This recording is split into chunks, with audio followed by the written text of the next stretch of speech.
কয়টা? কথা কইতেন না, উনি ওখানে তো কয় না।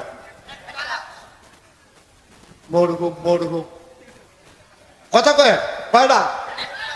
ছিদ্র বাহির হয়েছে কয়টা? তো ফাগনির টুকরা শেষ, ছিদ্র বন্ধ হয়েছে, বাহির হয়েছে কয়টা?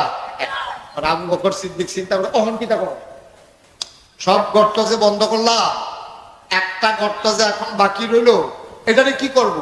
আস্তে কইরা নবীর মাথাটারে এক উড়াতের উপরে রাখিয়া উনি ফাউডার সোজা করছে, ওইটা গর্তের বরাবর নিয়া ফাউডারে গর্তের মুখের ভিতরে দিয়া রাখছো। সুবহানাল্লাহ পায় না?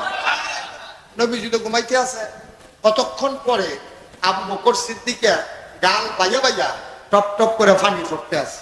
তা আবু বকর সিদ্দিকের কুলের ভিতরে নবীজির মাথা মুবারক। সুবহানাল্লাহ পায় না? এখন চোখের পানিটা পড়লে পড়তে আছে নবীর গালের উপরে। নবীজির গালের উপরে যখন কয়েক ফোঁটা পানি পড়ছে, নবীজির ঘুম ভেঙে গেছে।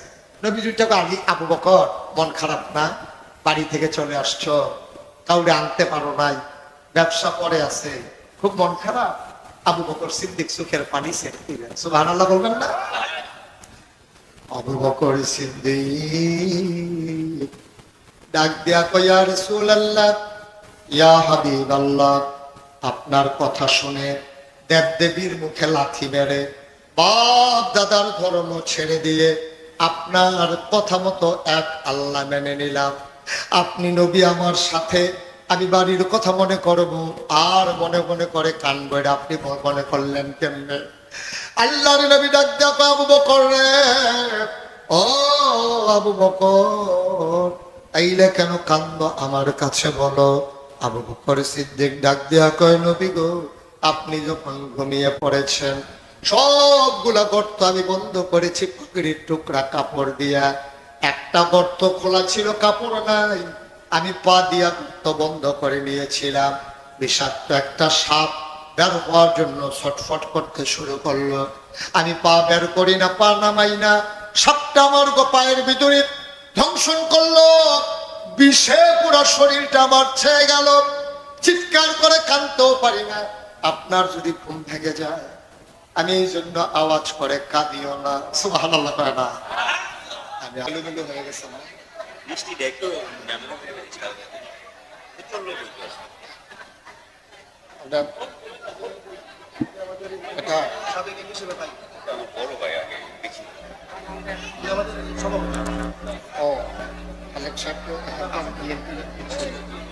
আপনার নাম কি? আব্দুল রাজ্জাক। শিশু বয়স কত? বয়স কত? নাম কি? শিশু। আচ্ছা,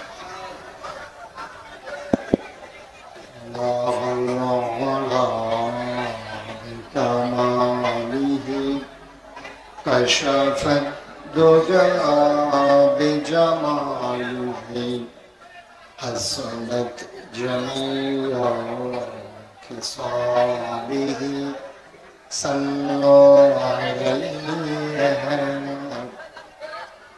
قدرت کی تماشا ہے مدینہ کی گلی میں،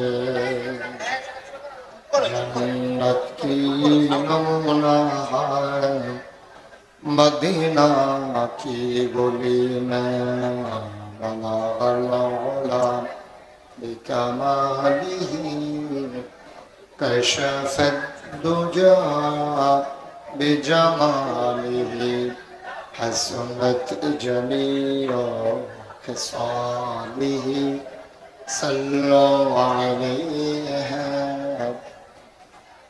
سلموا يا قوم بل صلوا على صدر الامين مصطفى ما جاءنا رحمة للعالمين.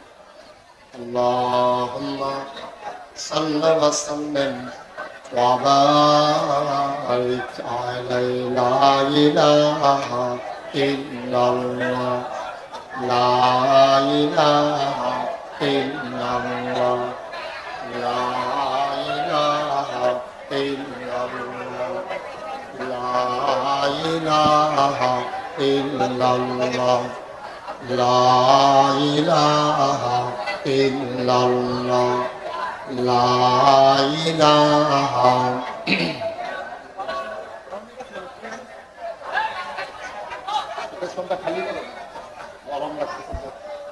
লা ইলাহা ইল্লাল্লাহ লা ইলাহা ইল্লাল্লাহ লা ইলাহা ইল্লাল্লাহ মুহাম্মাদুর রাসূলুল্লাহ সাল্লাল্লাহু আলাইহি ওয়াসাল্লাম আল্লাহুম্মা সাল্লি ওয়া সাল্লিম ওয়া বারিক আলাইহি। সবাই পড়ি আলহামদুলিল্লাহ, জোরে পড়ি আলহামদুলিল্লাহ। আল্লাহ তাবারক ওয়া তাআলার দরবারে আমরা লাখ কোটি শুকরিয়া জ্ঞাপন করছি, যিনি আমাদেরকে ঐতিহ্যবাহী ঐতিহ্যধন্য বাহেরচর তাহফিজুল কোরআন ওয়াস সুন্নাহ দিনিয়া হাফিজিয়া মাদ্রাসা ও ইয়াতীমখানার উদ্যোগে আজ 2রা অক্টোবর রোজ বুধবার বরকতময় দিন শেষে অন্ধকারের চাদর যদি ঢেকে দিয়েছেন, বৃষ্টির রিমঝিম বরিশন ধারা আজকের মাহফিলে যখন সবকিছু লন্ডভন্ড করে দিয়েছে, যিনি আমাদেরকে আসার বসার কিছু কথা শোনার সুযোগ করে দিলেন, মা আবুদের শিখানো কালেমা দিয়ে চিৎকার করে সবাই পড়ি আলহামদুলিল্লাহ। জনাব সাহেবে সদর আজকের এই মাহফিলের জনাব সভাপতি, সাবেক সংসদ সদস্য ব্রাহ্মণবাড়িয়া 6 মেজর অবসরপ্রাপ্ত MA খালেক PSC, আজকের সভাপতি জনাব আলহাজ মোহাম্মদ আব্দুর রাজ্জাক শিশু মিয়া, বিশেষ অতিথিবৃন্দ, বিশেষ ওয়াইজ বৃন্দ, আজকে যিনি আমাদেরকে টেনে টেনে হাজির করে দিয়েছেন হযরত মাওলানা আজিজুর রহমান হানাফি সাহেব, উপস্থিত এই এলাকার দিনদার আশিকিন মুহিব্বিন, সবার প্রতি আমার আবারও আন্তরিক সশ্রদ্ধ সালাম। আসসালামু আলাইকুম ওয়া রাহমাতুল্লাহি ওয়া বারাকাতুহু। আপনারা যদি একটু চুপ করেন তাহলে কথা বলা যাবে, আর নাইলে কথা বলার কোনো পরিবেশ এখন নাই, কারণ আমার কথা তো আপনারা কেউ শুনতেছেন না। এই বাচ্চারা, তুমি এখানে দাঁড়াই দাঁড়াই কথা বলতেছো, একটু সুযোগ করে দিলে বৃষ্টির মাঝেও আমি চেষ্টা করব কয়েকটি কথা বলার জন্য, কিন্তু আমাকে যদি সুযোগ করে না দেন, ছেলে মোবাইল বন্ধ করো, যারা মোবাইল ধরে রাখছেন মোবাইল বন্ধ করো। ইউটিউবে হাজার হাজার ওয়াজ আছে, আপনাদের হাতের জন্য পেছনের লোক দেখতে পাচ্ছেন, আপনি বুঝতে পারতেছেন? আপনারা কথা বলতেছেন কেন? হ্যাঁ ছেলেরা, কি হইল এটা? তোমরা এইভাবে প্রতিটা কথা এইভাবে চিৎকার করতেছো কেন? আমি বুঝলাম না কিছু।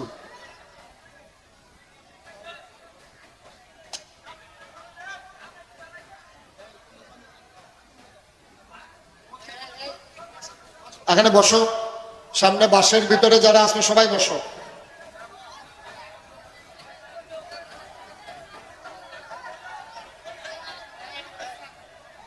কথা বললাম না কেউ, তো পানি পড়লে কথা বললে কি পানি পড়া বন্ধ হয়ে যাবে?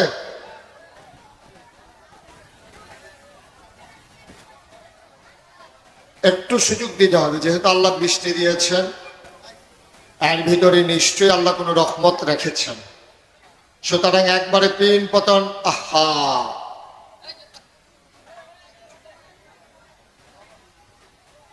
একটু চুপ করে কয়েকটা কথা বলার সুযোগ দেন। থাক থাক, বসে গেছে, বসে থাক, একটা শব্দও কেউ করেন না। আপনারা যারা কথা বলা বন্ধ করাবেন, তো নিজেই যদি কথা কন, তো কথা বন্ধ করাবেন কেমনে?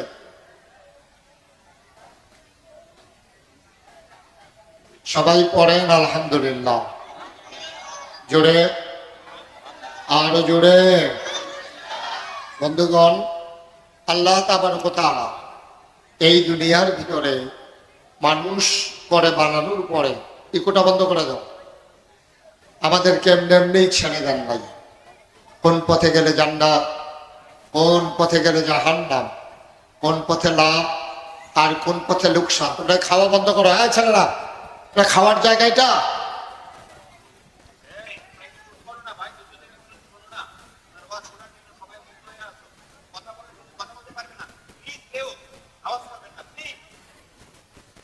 জি, একটু সুযোগ দেন। আমি লম্বা সময় আপনাদেরকে আটকে রাখবো না, আমি কম সময়ের ভিতরে ইনশাল্লাহ ছেড়ে দেব, যেন আপনাদের কষ্ট না হয়। সবাই পড়েন আলহামদুলিল্লাহ। এই এলাকার মানুষ, আমি আরো অনেকবার এসেছি, আমার সোনার ছেলেরা স্বাভাবিকভাবেই তারা ধৈর্য ধরে কথা শুনতে জানে, বেয়াদবি করে না, এটা আমার বিশ্বাস। আমি বলতেছি চুপ থাকার জন্য, চুপ থাকাই লাগবে। বসো, তুমি বসো, বসো। সামনে যারা আসো তারা বসে পড়ো। হ্যাঁ ছেলে, তোমার মোবাইলটা বন্ধ করো। জি, একটু সুযোগ দেন।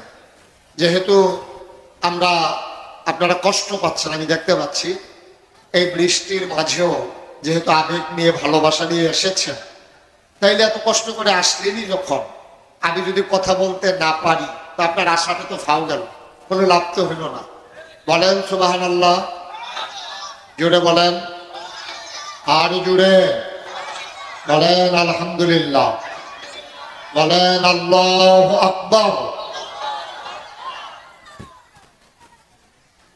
এভাবে ওয়াজ করবো কেমন? সেটা আগে খেয়াল করো নাই তোমরা? তাই মাইক টান দিলে ওইদিকটা লাইট বন্ধ হয়ে যায়, তা আমার গলার উপরে তো অনেক চাপ পড়তেছে, আমি তো আওয়াজ পাচ্ছি না, তো লাভ হবে কি? আহা, তুমি মুখে মুখে এভাবে কথা বলতেছো কেন? তুমি একটার পরে একটা কথা কইতে আছো, তোমার দোষ নাই কি নাই, তোমার এই জিজ্ঞাসা এত কথা। মারাত্মক বেয়াদব মাইকম্যান, তুমি চুপ করে থাকো। পড়েন আলহামদুলিল্লাহ। বন্ধুগণ, একটু খেয়াল, একটু একটু সুযোগ দেন। আল্লাহ তাবারক ওয়া তাআলা এই দুনিয়ার ভিতরে মানুষ করে পাঠানোর পরে, আপনার কিছুতে একটু শর্ত হবে তো ভাই, কি শুরু করলেন আপনারা? বুঝলাম না কিছু। বসো, সব জায়গায় তিলিস মধ্যে কি শুরু হয়েছে বুঝলাম না। এই যে একটা ছেলেও বসে না, দাঁড়িয়ে দিচ্ছে সব।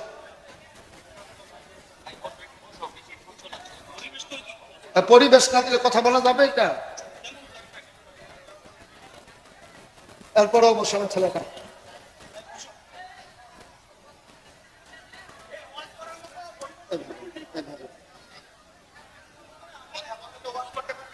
আমি তো একটা মিনিটের জন্য চুপ পাইলাম, কি করবো বলো? বৃষ্টির কারণে।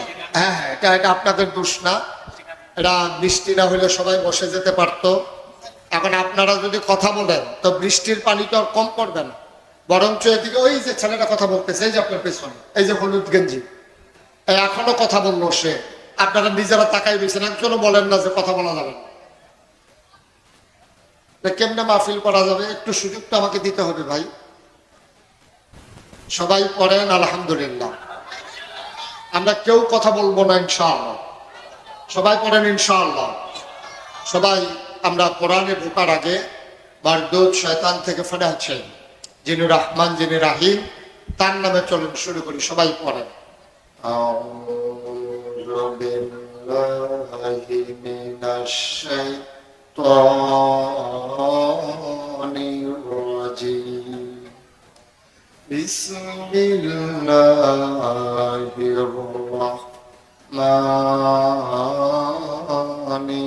রাহিম। সবাই পড়েন আলহামদুলিল্লাহ। মারদুদ শয়তান থেকে ফেরা হয়েছে, যিনি রহমান যিনি রাহিম, তার নামে চলেন শুরু করি। আমার আল্লাহ রাব্বুল আলামিন এই দুনিয়ার ভিতরে মানুষ করে পাঠানোর পরে এমনি এমনি আমাদেরকে ছেড়ে দেন নাই। কোন পথে গেলে জান্নাত, কোন পথে গেলে জাহান্নাম, কোন পথে গেলে লাভ আর কোন পথে গেলে লোকসান, কোন পথে ভালো, কোন পথে মন্দ, কোন পথে কল্যাণ, কোন পথে অকল্যাণ, কোন পথে শিরক বেদাত, কোন পথে তাওহীদ রিসালাত, কোন পথে কুফর আর কোন পথে ইসলাম জানানোর জন্য আমার আল্লাহ যুগে যুগে মানুষদের মাঝ থেকে যাচাই করে বাছাই করে করুণা করে দয়া করে মায়া করে একদল উত্তম চরিত্রের মানুষ যাদের জীবনে গুনাহ নাই, গুনাহ হওয়ার সম্ভাবনা নাই, এমন একদল মানুষকে আমার আল্লাহ আমাদের জন্য নবী এবং রাসূল করে পাঠাইছেন। বলেন সুবহানাল্লাহ। সবাই বলেন সুবহানাল্লাহ। মঞ্চে যারা আছেন তারা থাকলেও তো একটা ওয়াজ চলে, এত লোকের দরকার নেই। যারা যেখানে যেটা বলতে বলি আস্তে বলবেন না, জোরে কয়েকজন না, সবাই মিলে একটু প্র্যাকটিস করি। হ্যাঁ, সবাই করি সুবহানাল্লাহ, আলহামদুলিল্লাহ, আল্লাহু আকবার। সবাই করে না আমি তো আমরা কোন পথে গেলে জান্নাত, কোন পথে গেলে জাহান্নাম আল্লাহ তাবারক ওয়া তাআলা আমাদের জন্য আমাদের জন্য আল্লাহ নবী এবং রাসূল পাঠাইছেন। এক একজন নবীকে আল্লাহ একটা নিয়ামত দিয়েছেন। বলেন সুবহানাল্লাহ। আদম সফিউল্লাহ, নূহ আদমের সানি, ইব্রাহিম খলিলুল্লাহ, ইসমাঈল জবিউল্লাহ, মূসা কালিমুল্লাহ, ঈসা রূহুল্লাহ। এইভাবে দাউদ নবীর দিলেন সুন্দর কণ্ঠ। সুবহানাল্লাহ বলবেন না? দাউদ আলাইহিস সালাম কোথাও কোন মসজিদের ভিতরে বসে জাবুর তেলাওয়াত করতেন। আমাদের ধর্মীয় কিতাবের নাম হইল কোরআন। আমাদের যে জীবন বিধান, আমাদের যে কিতাব তার নাম হইল কোরআন। আর দাউদ নবীর কাছে যে কিতাব পাঠানো হয়েছে তার নাম হইল জাবুর। বলেন সুবহানাল্লাহ। এই দাউদ আলাইহিস সালাম কোন মসজিদের ভিতরে বসে, খুব খেয়াল করেন, খুব খেয়াল, মসজিদের ভিতরে বসে দাউদ নবী যখন জাবুর তেলাওয়াত করতেন তখন সবাই তাকায় দেখত যে মসজিদের উপরে কতগুলো পাখি ডানা মেলে দাঁড়িয়ে আছে। সুবহানাল্লাহ বলবেন না? সবাই চিন্তা করতো, কিরে মসজিদের উপরে এভাবে এই পাখি দাঁড়িয়ে আছে কেন? সবাই মসজিদের ভিতরে গিয়ে দেখতো যে হযরত দাউদ নবী জাবুর তেলাওয়াত করতেছেন আর পাখিরা ওই মসজিদের ভিতরে থেমে তার তেলাওয়াত শুনতেছে। আরো যেরকম সুবহানাল্লাহ।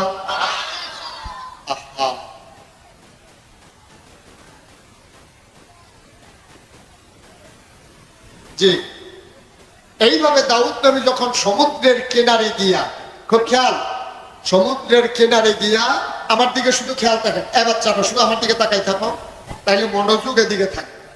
দাউদ আলাইহিস সালাম যখন সমুদ্রের কিনারে গিয়া বসে বসে জাবুর তেলাওয়াত করতেন, তার এত সুন্দর কণ্ঠ ছিল, সমুদ্রের মাছেরা এই সমুদ্রের কিনারে এসে ঘাড় ফালাইয়া ওনার তেলাওয়াত শুনত। এই দাউদ নবীর এত সুন্দর তেলাওয়াত ছিল। ওনার আরেকটা ক্ষমতা ছিল, উনি লোহাকে পানি করে ফেলতে পারতেন। ওই জমানায় লোহার ব্যবহার ছিল বেশি। যেই জমানায় যেই জিনিসটার ব্যবহার বেশি, আল্লাহ নবীদেরকে ওই ক্ষমতাটা দিতেন বেশি। তো দাউদ আলাইহিস সালাম উনি কি করতেন, আপনার ওই জমানায় এই লোহা দিয়া মানুষ জুতা বানাইতো, লোহা দিয়া মানুষ টুপি বানাইতো, বাসন পেয়ালা বানাইতো, ঘর দরজা। আপনি একটু আমার দিকে শুনে তাকাইতে, আর কথা বলে তিনবার চারবার আপনি ডাক দিলাম। তো এই লোহা দিয়া দাও বানাইতো, কুঠার বানাইতো, কোদাল বানাইতো, জুতা বানাইতো, প্লেট বানাইতো, বল বানাইতো। তারা বানাইতো লোহা দিয়া, লোহাকে পুড়াইয়া আর দাউদ নবীকে আল্লাহ এমন ক্ষমতা দিছে যে দাউদ নবী 1 কেজি বাটখারা না। খেয়াল করেন সবাই, এদিকে তাকান, এদিকে 1 কেজি বাটখারাটা হাতে লইয়া দাউদ নবী যদি আমরা বিসমিল্লাহ করে মুঠ করতো, সবাই দেখতো আঙ্গুলের সিফা দিয়া পানি পড়ে, হাত খুইলা দেখতো লোহার বাটখারাটা পানি হয়ে গেছে। এইরকম ক্ষমতা আল্লাহ দাউদ নবীকে দিয়েছে। তো যারা অসহায় গরিব মানুষ তারা গিয়া বলতো, দাউদ নবী আম্মা পাঠাইছে এই লোহার টুকরাটা দিয়া আপনাকে দাও বানাই দিই। দেখি এদিকে দাও। তুমি বিসমিল্লাহ বলে এভাবে টান দিতেন, লোহা লম্বা হয়ে যেত। তুমি বিসমিল্লাহ বলে এভাবে বাঁকা করতেন, লোহা বাঁকা হয়ে যেত।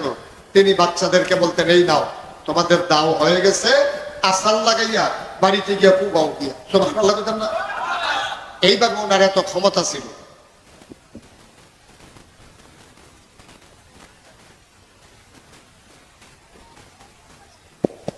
জি, একটু ওরা জানেন এটার বিষয় না। ওকে, ভালো হয়েছে, সবাই করেন আলহামদুলিল্লাহ। তো এইভাবে এই লোহার ব্যবহার ছিল দাউদ নবী। সুলাইমান নবীর ছিল বিরাট বড় রাজত্ব, ইউসুফ নবীর ছিল সুন্দর চেহারা। এখন আমার নবীর আল্লাহ কি দিচ্ছেন? সুবহানাল্লাহ বলবেন না? সবাই মিলে একমত হয়ে গেছে, সাহাবীন, তাবিন, তাবে তাবিন, উম্মাহাতুল মুমিনিন, আইম্মে মুজতাহিদিন, আইম্মে শরীয়ত, আইম্মে তরিকত, সালফে সালিহিন, উলামায়ে মুতাকাদ্দিমিন মুতাআখিরিন, ইমাম সাহেবা, পীর মাশায়েখ, মুফাসসিরিনে কেরাম, মুহাদ্দিসিনে আযম, সবাই মিলে কয় 1,24,000 বলো আর 2,24,000 বলো, সবাই মিলে যা আমার নবীজি একাইতা। সবাই মিলে যা পাইছে একাইতা পাইছে। সুবহানাল্লাহ বলবেন না? এই নবীজি এই যখন মক্কায় তিনি দ্বীনের দাওয়াত দিলেন 13 বছর। কয় বছর? কথা বলেন সবাই, কয় বছর? 13 বছর। 13 বছর দ্বীনের দাওয়াত দেওয়ার পরে নবীর উপরে এমন কোন এই অত্যাচার নাই যেটা নবীর উপরে করা হয় নাই। তো তারা সবাই মিল্লা 13 বছর যখন হয়ে গেল, নবী দ্বীনের দাওয়াত দিতে আছে, দাওয়াত দিতে আছে। এর ভিতর দিয়া কাফেররা, তৎকালীন জামানায় একটা ঘর ছিল, এটাকে বলতো দারুন নাদওয়া, তৎকালীন সংসদ। সবাই মিল্লা মিটিং বইছে যে মোহাম্মদ, সবাই পড়েন সাল্লাল্লাহু, নবীর নাম শুনলে কি করতে হয়? 2-1 বার না বারবার, 2-1 দিন না প্রতিদিন, 2-1 সপ্তাহ না প্রতি সপ্তাহ, 2-1 মাস না 12 মাস, 2-1 বছর না সারা জীবন আমরা পড়ব সাল্লাল্লাহু আলাইহি ওয়াসাল্লাম। আল্লাহর নবী দ্বীনের দাওয়াত দিতেছেন, মানুষগুলো নবীর বিরোধিতা করে, নবীর টিটকারি মারে, মস্করা করে, পাগল কয়, জিনে ধরছে কয়। কোনোভাবেই যখন নবীকে ফেরানো গেল না, আবার সব কাফেরেরা মিল্লা ওই তৎকালীন সংসদ দারুন নাদওয়ায় মিটিং বসে গেল। এখন নবীরে কি করা? কেউ বলে নবীকে একটা ঘরের ভিতরে আটকে রাখো, কেউ বলে সবাই মিলে আরো টিটকারি মারো, কেউ বলে সবাই মিলে চলো আরো মারি। নানান পরামর্শ হলো।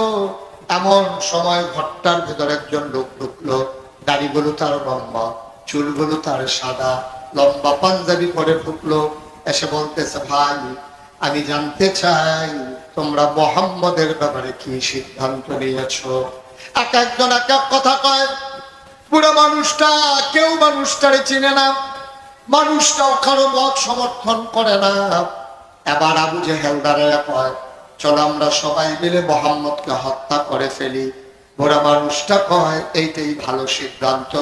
মুফাসসিরিনে কেরাম কয়, যে এই মানুষটারে কেউ চিনল না, মক্কার ঘরে বসে বসে বুদ্ধি দিতেছে, ওই মানুষটা কেউ না, শয়তান মানুষের সুরত ধরে সেখানে হাজির হয়েছে। বলো নাউজুবিল্লাহ। শয়তান মানুষের সুরত ধরে হাজির হইয়া শয়তান বুদ্ধি দিতেছে, বাইরা ফেললেই ভালো হবে। নাউজুবিল্লাহ বলবেন না? এখন এই সিদ্ধান্তের পরে সবাই মিল্লা নবীরে মারতে যাবে। এটা নবীজিকে জিবরাইল ফেরেশতা এসে জানিয়ে দিলেন। সুবহানাল্লাহ বলবেন না? জিবরাইল আলাইহিস সালাম নবী যখন ঘুমিয়ে, জিবরাইল এসে নবীকে সালাম দিলেন। সবাই পড়েন আমার সাথে, আসসালাতু ওয়াসসালামু আলাইকা ইয়া রাসূলুল্লাহ, আসসালাতু ওয়াসসালামু আলাইকা ইয়া হাবিবাল্লাহ। আসসালাতু ওয়াসসালামু আলাইকা ইয়া রাহমাতাল লিল আলামিন। এমন করে যখন নবীকে সালাম দিলেন, নবী বললেন ওয়া আলাইকুম আসসালাম। কি ব্যাপার? আল্লাহ জানিয়ে দিয়েছেন, কাফেররা সিদ্ধান্ত নিয়েছে আপনাকে মেরে ফেলবে, আপনি তাড়াতাড়ি মক্কা ছেড়ে মদিনায় চলে যান। আল্লাহ নবী আদরের সাহাবা, নবীর আপন চাচাতো ভাই আবু তালেব, আলী ইবনে আবি তালেব, আবু তালেবের ছোট্ট ছেলে আলীকে ডাক দেয়া, আলী রে, ও আলী, তোমার কাছে আমার সমস্ত সম্পদ গুলো আমানত। মানুষ যে আমার কাছে আমানত রাখতো, টাকা পয়সা রাখতো, এইগুলা সব তোমার কাছে আমানত। তুমি চাদর গায়ে দিয়ে ঘুমাইয়া থাকো, আমি চলে যাই এই মক্কা ছেড়ে। কাফেররা যদি এসে ডেকে বল, তোমাকে জিজ্ঞেস করে, তুমি বলবা আমি জানি না আল্লাহ নবী কোথায় চলে গেছে। সুবহানাল্লাহ। তুমি বলে দিও যে আমি জানি না কোথায় চলে গেছে। চিন্তা করে দেখেন, কাফেররা সিদ্ধান্ত নিছে নবীকে মেরে ফেলবে। এখন আয়েশা যে নবীর ঘরে তালাশ করবে, এটা তো স্বাভাবিক। এখন এইরকম জানার পরেও আলী রাদিয়াল্লাহু তাআলা আনহু শুয়ে আছে। তো ওনার তো একটা চিন্তার কথা, আমার যেমনি রাইখা যাইতে আছে, তো কাফেররা পাইলে তো আমারে ধরে মারবে, আমারে তো আর ছাড়বে না। তবে নবী যাওয়ার সময় একটা কইতে কইছে, আলী তুমি বিশ্বাস রাখো, কিছুদিনের ভিতরেই তোমার সাথে আমার আবার দেখা হবে। সুবহানাল্লাহ বলবেন না, যে কয়েকদিনের ভিতরে তোমার সাথে আবার দেখা হয়ে যাবে। আলী রাদিয়াল্লাহু তাআলা এমন ঘুম দিলে ওনাদের ডাইকা, তারপরে ঘরের ভিতরে কাফেররা ঢুকছে। তো মানুষজন সাহাবারা পরে জিজ্ঞেস, আলী আপনি যে ঘরের ভিতরে ঘুমাইলেন, আপনি তো জানেন কাফেররা আইয়া নবীজিরে না পাইলে আই আপনারা বাইট শুরু করবে, এটা তো আপনি জানেন। তো জানার পরে তো নিশ্চিন্তে কেমনে ঘুমাইলেন? আলী চোখের পানি ছেড়ে দিয়ে, ভাই আমি কি আর এমনি ঘুমাইছি? আমি মনে মনে এটা সিদ্ধান্ত ছিল, নবী যেহেতু বলছে আবার ওনার সাথে দেখা হবে, ওনার সাথে দেখা হওয়ার আগে আমারে যে কেউ মারতে পারবে না, এই বিশ্বাস আমার ছিল। সুবহানাল্লাহ বলবেন না, এটা আমার বিশ্বাস ছিল। কারণ নবীজি কইছে কিছুদিন পরে দেখা হইব, আর আমি এর আগে আমার বাইরে ফেলবে, এটা আমি বিশ্বাস করি না। এই জন্য আমি নিশ্চিন্তে নাম ডাইকা আমি ঘুমাইতে আছি। সুবহানাল্লাহ বলবেন না। এই যে আমাদের দেশে 5ই আগস্টের আগে যে সরকার ছিল, তারা এই যে বিভিন্ন জায়গায় যারা মামলার আসামি, বিএনপি করতো, জামাত করতো, তারা যে মামলার আসামি, তারা জীবনে ঘরও ঘুমাই যেতে পারছে না 17টা বছর। তারা ঘুমাইলেও বাইরে লোক খেলা করে দেখছে গাড়া, তারপরে বাড়ি ঘুমাইছে, বাড়ি সেটা গিয়ে খালার ভাই, না হইলে মামুর ভাই, না হইলে জানার ভাই, না হইলে আরেক বেড়ার ভাই। কারণটা কি? কারণ তারা জানে যে কোনো সময় পুলিশ এসে ধরতে পারলে জেলখানায় ঢুকাই দেবে। তারা ঘুম ক্লিয়ার হয় না, ফাতলা ঘুম, ঠিক কিনা? তারা হুতলেও চিন্তা করে কম্মালা ইয়া জানি আবার পুলিশে ধরে দেয়।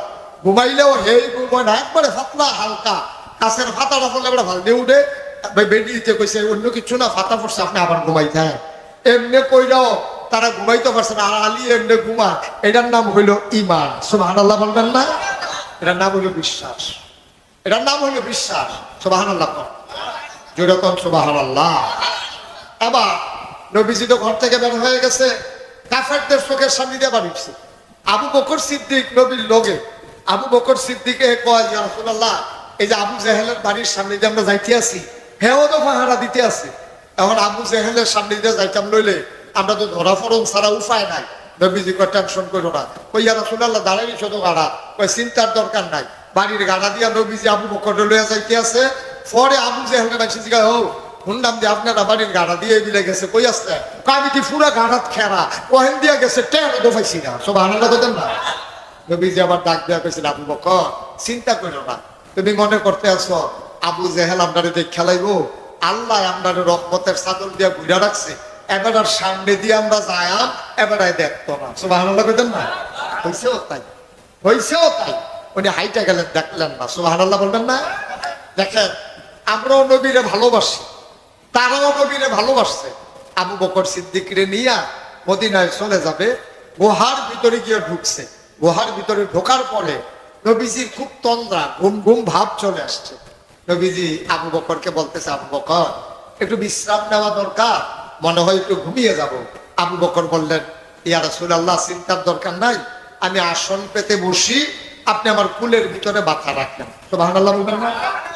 এখন কুলের ভিতরে মাথা রাইখা নবীজি যখন বসছে এই শুইছে, আবু বকর সিদ্দিক তাকাইয়া দেখে ওই গুহাটার ভিতরে চতুর্পাশ দিয়া ছিদ্র, এরকম ছোট ছোট ছিদ্র, আর সবগুলা ছিদ্র দিয়া সাপ মাথা বাইর কইরা সেরা নবীরে দেখার জন্য এবং এই এই সাপ সব বের হওয়ার জন্য চেষ্টা করতেছে। আবু বকর সিদ্দিক চিন্তা করলো যে যদি আইসা বের হইয়া আমারে পায় তাইলে তো আমার সবই শেষ, আমারও খেয়ে ফেলবে, নবীজিরও ধ্বংসন করবে।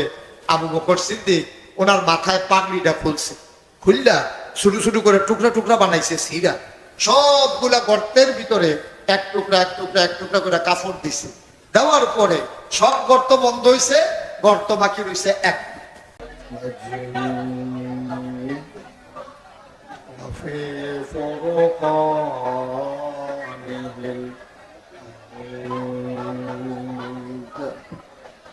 সবাই পড়ুন।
জোরে শুনে মহব্বতের সাথে বলা ছেড়ে দেব আল্লাহুম্মা।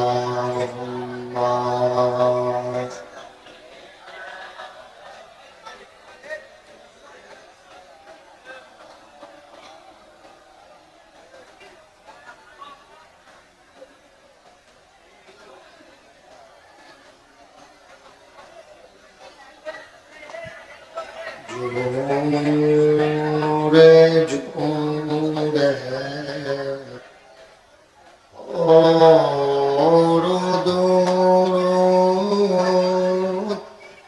জবন বন্ধ